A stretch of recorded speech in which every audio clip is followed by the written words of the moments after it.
Just like I was talking about dynamics or new sections, add clapping or instruments to specific verses. Have you ever done this little light of mine? And then this is how clapping goes in our church.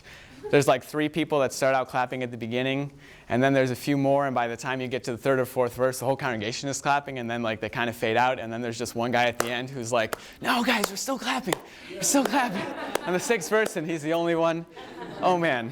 And then I spend the whole time thinking, well, are we clapping yet? Maybe I should start. Well, if I start clapping now, other people. Okay, now we're kind of stopping. And I'm not even really paying attention to the song because I'm trying to figure out whether I'm supposed to be clapping or not. I think that same kind of confusion goes for when people are singing.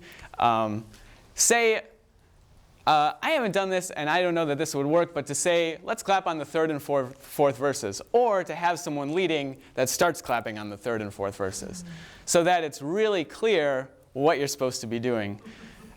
It sounds kind of dull if we're just clapping the whole way through and it's that same dynamic, but if we do verse 3 quietly, and then the leader starts clapping on verse 4, and that's clear to everybody, then we're going to know what we're supposed to be doing, and you can focus on the experience of making music with people around you rather than trying to figure out what you're supposed to be doing.